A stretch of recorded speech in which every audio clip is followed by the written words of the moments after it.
कि ब्रह्मांड ही सब कुछ है। समय, स्पेस और मैटर सब कुछ इसी में समाहित है। हमारी पृथ्वी इस ब्रह्मांड में चट्टान का घूमता हुआ एक गड़बड़ है, जो हमारी मिल्की वे गैलेक्सी में मौजूद 200 अरब तारों में से एक का चक्कर काट रही है। यह विशाल संरचना 90 अरब प्रकाश वर्ष की दूरी में फैले आकाश गंगाओं के सागर में सिर्फ एक बूंद के समान है। ये हमारा घर है, हमारी पृथ्वी, सुख सुविधाओं से भरपूर, एक आरामदायक राह। एक बार रोजमर्रा के कामों को छोड़ आसमान को देखिए, क्या दिखाई देता है। आसमान में फैली एक विशाल काली चादर में टिमटिमाते हुए तारे कितने खूबसूरत लग रहे हैं। रात में हम जिन तारों को देख पाते हैं वो सब हमारी मिल्की वे गैलेक्सी के एक छोटे से पैच के तारे हैं। हमारी गैलेक्सी में हम यहां रहते हैं और रात के समय में हमें सिर्फ इस छोटी सी जगह के तारे दिखाई देते हैं। कितनी विशाल है हमारी गैलेक्सी। लेकिन क्या ब्रह्मांड के सापेक्ष में हमारी गैलेक्सी का कोई अस्तित्व है? उड़ान भरते हैं और ब्रह्मांड के आखिरी छोर की ओर चलते हैं। जैसे जैसे हम पृथ्वी की सतह से ऊपर उठते जा रहे हैं, वैसे वैसे हमें पृथ्वी की सतह ब्लूज फेयर की तरह दिखने लगी है। यह इंटरनेशनल स्पेस स्टेशन इंसानों द्वारा स्पेस में बनाई गई सबसे बड़ी चीज। यह 27,580 किलोमीटर प्रति घंटे की रफ्तार से पृथ्वी के चक्कर काट रहा है, जो कि पृथ्वी की सतह से लगभग 400 मीटर ऊपर है। और यह 24 घंटे में लगभग 16 बार पृथ्वी के चारों ओर घूम जाता है। जैसे ही हम इंटरनेशनल स्पेस स्टेशन से और ऊपर जाते हैं तो हमें इंसानों द्वारा बनाई गई कुछ और चीजें दिखाई देती हैं। सैटेलाइट। अंतरिक्ष में इंसानों द्वारा भेजी गई हजारों सैटेलाइट्स पृथ्वी का चक्कर काट रही हैं। सैटेलाइट्स का अंतरिक्ष में एक जाल सा बिछा हुआ है। चलिए और पर चलते हैं। इतने ऊपर से पृथ्वी का नजारा तो देखिए, कितना खूबसूरत लग रहा है हमारा ये नीला लगवैल। हम पहुंच चुके हैं चांद के पास। हमसे पहले यहां पर 12 एस्ट्रोनॉट्स आ चुके हैं, जिनमें नील आर्मस्ट्रांग पहले व्यक्ति थे जो इसकी सतह पर उतरे थे, और उनके पैरों के निशान आज भी चांद की साथ है पर देखे जा सकते हैं। चांद पर कोई वायुमंडल नहीं है, इस वजह से ये निशान सदियों तक ऐसे ही बने रहेंगे। हम अभी अपने घर से लगभग 4 लाख किलोमीटर दूर हैं और चंद्रमा से हमारा ग्रह कुछ इस तरह का दिखाई देता है। ऐसा लग रहा है जैसे अंतरिक्ष में एक ब्लू मार्बल रखी हो। चांद की सतह एक बैटलफील्ड की तरह लग रही है, जिसने पिछले 2 सालों से कॉमेंट्स और स्टॉल्स की मार को झेला है।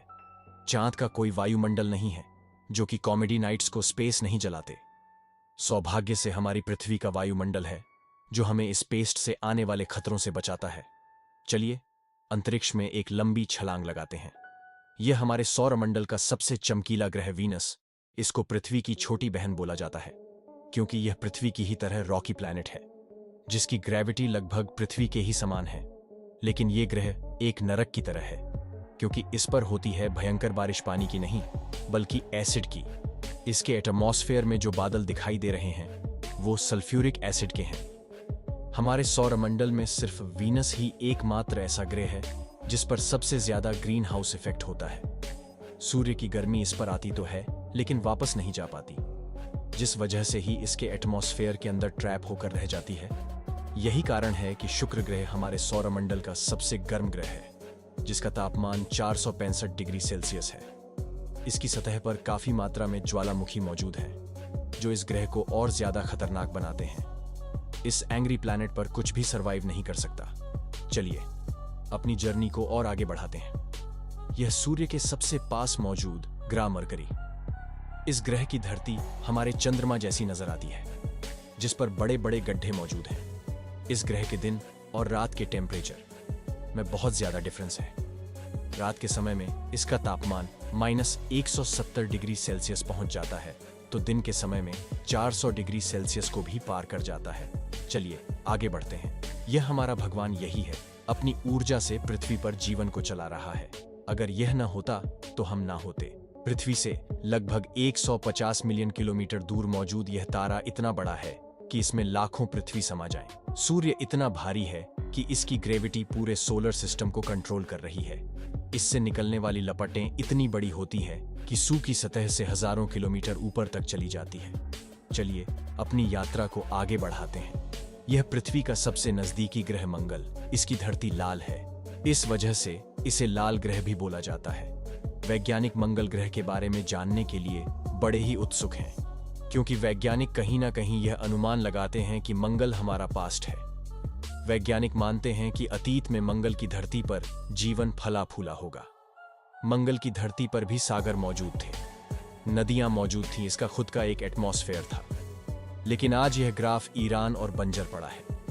आज वैज्ञानिक इस ग्रह पर सूक्ष्म रूप में ही सही बैक्टीरिया के रूप में जीवन खोजने में जुटे हैं, और वैज्ञानिक इस ग्रह पर भविष्य में बस्तियां बसाने की सोच रहे हैं। अगर हम मंगल पर आए हैं तो हम इसे कैसे मिस कर सकते हैं। यह ओलंपस मास, एक प्राचीन ज्वालामुखी, मंगल की धरती पर ज्वालामुखी से बना यह पहाड़ पृथ्वी की सबसे ऊंची चोटी माउंट एवरेस्ट से भी लगभग 3 गुना ऊंचा है, और यह हमारे सोलर सिस्टम की सबसे ऊंची चोटी है। अगर मंगल की धरती से हम अपने ग्रह पृथ्वी को देखें तो यह कुछ इस तरह की दिखाई देती है। अब आगे की यात्रा थोड़ी सी डरावनी होने वाली है, क्योंकि अब हम एस्ट्रोनॉट बेल्ट में प्रवेश कर रहे हैं, जो कि मंगल और बृहस्पति ग्रह के बीच मौजूद है। इसमें मौजूद हैं बड़ी बड़ी और विशालकाय चट्टानें जो कि सूर्य के चारों ओर घूम रही हैं। इस एस्ट्रोनॉट बेल्ट में इतनी बड़ी बड़ी चट्टानें मौजूद हैं कि अगर ये सब आपस में मर्ज हो जाएं तो इनसे एक बड़े ग्रह का निर्माण हो सकता है। इस बेल्ट में इतने बड़े बड़े शॉट्स मौजूद है कि इन पर एक बड़ा शहर बसाया जा सके। जैसा कि हम जानते हैं कि 4.5 बिलियन साल पहले हमारे सौर में ग्रह बने, लेकिन एस्टेट बिल में मौजूद यह मलबा जैसा का तैसा रह गया। एस्ट्रोनॉट बल पर मौजूद मलबा एक प्लैनेट बन सकता था, लेकिन एक बड़ी शक्ति ने इस मलबे को प्लैनेट नहीं बनने दिया, और वह शक्ति थी पीटर जुपिटर की हाइट। रेवती ने एस्टेट के एस्ट्रोनॉट्स को प्लैनेट नहीं बनने दिया। जो पीटर हमारे सोलर सिस्टम का सबसे बड़ा प्लैनेट है, और इसके ढेर सारे चंद्रमा हैं। यह इतना बड़ा है कि हमारे सोलर सिस्टम के अन्य सभी प्राणियों को मिलाकर भी इतना बड़ा ग्रह नहीं बनाया जा सकता। यह है जुपिटर का ग्रेट रेड स्पॉट। यह लाल धब्बा जुपिटर की सतह पर सदियों से चला आ रहा है। यह एक विशाल तूफान है। यह रेड स्पॉट इतना बड़ा है, किस्मत 3 पृथ्वी आ जाएं। जुपिटर एक गैसीय प्लैनेट है, इस वजह से इसकी सतह पृथ्वी की तरह ठोस नहीं है। अगर आप जुपिटर की सतह पर उतरे तो आप इसकी सतह पर खड़े नहीं हो सकते, बल्कि सीधे इसके अंदर चली जाओगी। जुपिटर जितना वायलेंट और विनाशकारी है, वहीं इसके चंद्रमा जीवन के अपने के लिए आइडियल साबित होते हैं। जुपिटर के दर्जनों चंद्रमाओं में से एक है यूरोपा, जो कि पूरी तरह बर्फ की मोटी चादर से ढका हुआ है। वैज्ञानिक मानते हैं कि यूरोपा की सतह पर जमी हुई बर्फ के नीचे पानी तरल रूप में मौजूद है। इस पर पानी का तरल रूप में होना जीवन के होने की संभावनाओं को बढ़ा देता है। हमारे सोलर सिस्टम में बृहस्पति ग्रह के चंद्रमा यूरोपा पर वैज्ञानिक जीवन होने की प्रबल संभावनाएं जताते हैं। हमारा अगला पड़ाव है हमारे सौरमंडल का सबसे खूबसूरत प्लैनेट, शैतान शनि ग्रह के छल्ले। इसकी सुंदरता में 4 चांद लगाते हैं, जो कि इसकी सतह से लाखों किलोमीटर ऊपर तक फैले हैं। शनि ग्रह को अपने सोलर सिस्टम का ताज माना जाता है। यह है शनि ग्रह का एक चंद्रमा टाइटन। इसका खुद का एक एटमॉस्फेयर है। इस पर हवा है, बारिश होती है, यहां तक कि इस पर में भी बदलती है। इस पर नदियां और सागर मौजूद हैं। यह चंद्रमा देखने में लगभग पृथ्वी की ही तरह है। इस पर जो नदियां और सागर हैं वह पानी के नहीं, बल्कि लिक्विड नेचुरल गैस के हैं। अगर हम किसी भी तरह इस नेचुरल गैस को पृथ्वी पर ला पाएं तो ये इतनी ज्यादा है कि हजारों सालों तक यह हमारे शहरों को रोशन कर सकती है। वैज्ञानिक अनुमान लगाते हैं कि अरबों साल बाद जब सूर्य कमाने लगेगा और एक रेड जाइंट बन जाएगा, तब टाइटन है भी टेबल जून में होगा। उस समय टाइटन पर पृथ्वी जैसी परिस्थितियां मौजूद होंगी। इस वजह से वैज्ञानिक टाइटन को भविष्य की पृथ्वी मानते हैं। अभी हम अपने घर से इतनी दूर आ चुके हैं कि यहां से हमारी पृथ्वी एक दोस्त की तरह दिखाई देती है।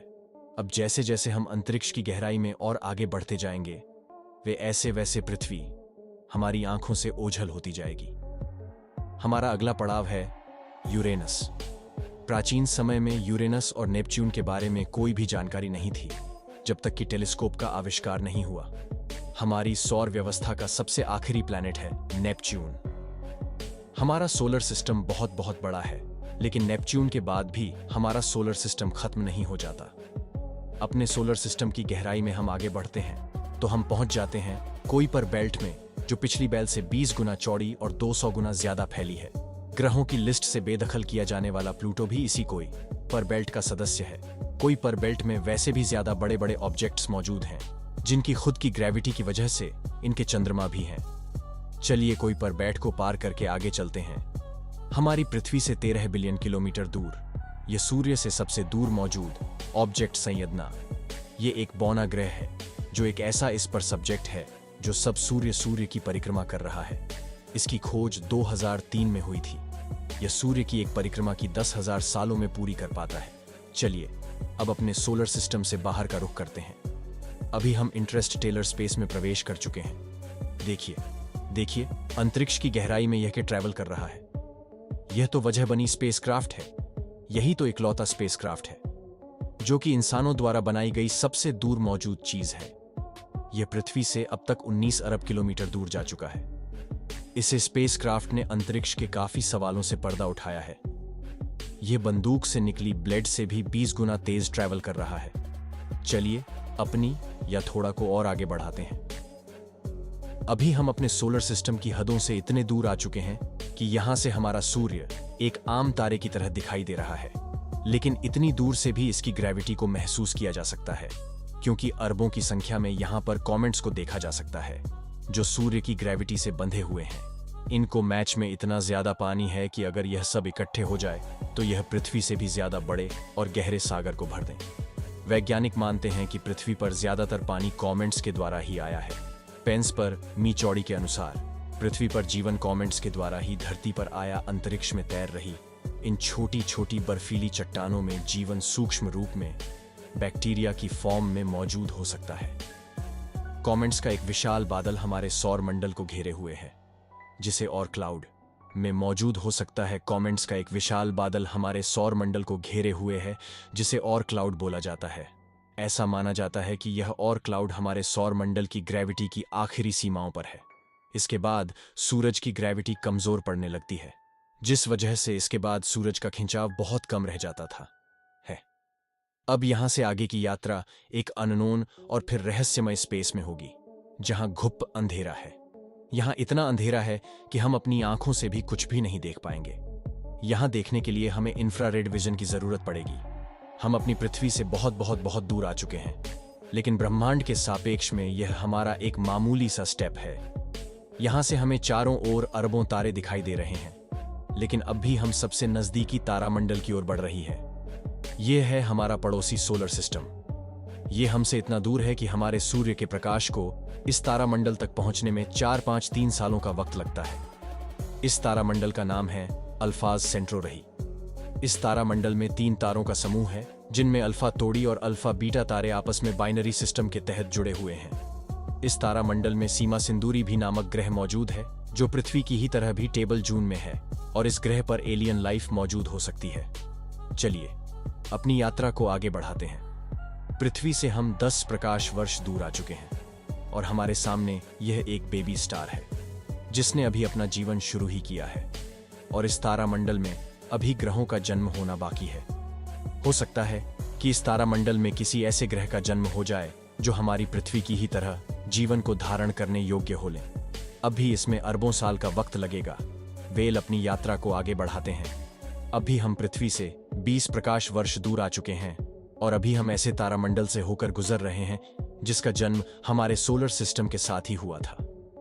इस तारे का नाम है प्लीज 5 पान, और इसकी सबसे बड़ी खास बात यह है कि इस तारे का चक्कर लगा रहा है एक ऐसा ग्रह जो हमारी पृथ्वी से बिल्कुल मेल खाता है, और इस ग्रह पर एलियन सिविलाइजेशन होने की प्रबल संभावना है। हमारी मिल्की वे गैलेक्सी जो अरबों तारों का घर है, जिनमें से हमारा सूर्य भी एक है। ये गैलेक्सी इतनी विशाल है कि अगर इसके एक छोर से प्रकाश ट्रैवल करें तो लाइट को भी इसके एक छोर से दूसरे छोर तक पहुंचने में 1,05,700 सालों का समय लगेगा। लेकिन ब्रह्मांड में मौजूद बड़ी बड़ी विशालकाय गैलेक्सियों के सामने हमारी गैलेक्सी कुछ भी नहीं। यूनिवर्स में मिल्की वे से भी कई गुना बड़ी गैलेक्सी मौजूद हैं। तो चलिए अपने सोलर सिस्टम और अपने गैलेक्सी को पीछे छोड़ते हुए इंटरगैलेक्टिक स्पेस में प्रवेश करते हैं। इंटरगैलेक्टिक स्पेस में प्रवेश करके हमें दूर दूर तक अरबों गैलेक्सी दिखाई दे रही है, लेकिन ये सभी गैलेक्सियों झुंड में हैं, और ये है हमारी गैलेक्सियों का झुंड, जिसमें हमारी गैलेक्सी मिल्की वे और अन्य पड़ोसी गैलेक्सी मौजूद हैं। गैलेक्सियों के इस छोटे से झुंड को लोकल ग्रुप बोला जाता है। गैलेक्सियों का यह लोकल ग्रुप 10 मिलियन प्रकाश वर्ष में फैला हुआ है। जैसे जैसे हम अपनी यात्रा को आगे बढ़ाते जा रहे हैं, वैसे वैसे हमें अन्य गैलेक्सियों का झुंड दिखाई देते जा रहे हैं, और उनमें भी हमारे लोकल ग्रुप की तरह गैलेक्सी या मौजूद हैं। गैलेक्सियों के कई लोकल ग्रुप्स को मिलाकर एक सुपर क्लस्टर बनता है। अभी हमारे सामने जो मौजूद है वो है वर्गों सुपरस्टार। इसी वर्ग को सुपर क्लस्टर में हमारी के लक्ष्यों का लोकल ग्रुप भी शामिल है, और हमारी गैलेक्सियों का लोकल ग्रुप इस छोटे से पैच में है। अभी हम अपने घर से इतनी दूर आ चुके हैं कि यहां से हम अपने सूर्य को तो छोड़ो, यहां तक कि अपने गैलेक्सी को भी छोड़ो, हमारी गैलेक्सी का लोकल ग्रुप भी एक छोटे से पैच के समान दिखाई दे रहा है। कितना विशाल है ना वर्ग उस पर क्लस्टर। इस वर्ग को सुपर क्लस्टर में 100 से ज्यादा गैलेक्सियों के लोकल ग्रुप शामिल हैं, और यह 110 मिलियन प्रकाश वर्ष में फैला हुआ है। चलिए अपनी यात्रा को और आगे बढ़ाते हैं। अरे ये क्या, जैसे जैसे हम आगे बढ़ते जा रहे हैं, वैसे वैसे हमें वर्गों पर क्लस्टर जैसे अनगिनत सुपर क्लस्टर्स दिखाई दे रहे हैं। इस सुपर क्लस्टर्स के समूह को नाम दिया गया है, ले लिया गया सुपर क्लस्टर, और हमारा वर्गों सुपर क्लस्टर यहां पर है, एक छोटे से पैच के समान जिसमें हमारी गैलेक्सियों का लोकल ग्रुप एक दौर की तरह भी दिखाई नहीं दे रहा। ये लेने या यह सुपर क्लस्टर 520 मिलियन प्रकाश वर्ष में फैला हुआ है, जिसमें लाखों वर्गों सुपर क्लस्टर जैसे सुपर क्लस्टर्स मौजूद हैं। चलिए अपनी यात्रा को और आगे बढ़ाते हैं। जैसे जैसे हम आगे बढ़ते जा रहे हैं, वैसे वैसे लेने या क्या सुपर क्लस्टर भी छोटा होता जा रहा है, और इतनी दूर से देखने पर ले लिया क्या सुपर क्लस्टर भी एक छोटे से पैच की तरह दिखाई दे रहा है। यह है हमारा ऑब्जर्वर बल जूनी वायरस, जिसमें हमारा लेने या केपर क्लस्टर एक छोटे से दौर की तरह मौजूद है। लेकिन क्या यही हमारी यात्रा खत्म हो जाती है? क्या इतना ही बड़ा है ब्रह्मांड वैल? जैसा कि मैंने अभी बोला, यह है ऑब्जर्वर बल यूनिवर्स, यानी झात ब्रह्मांड।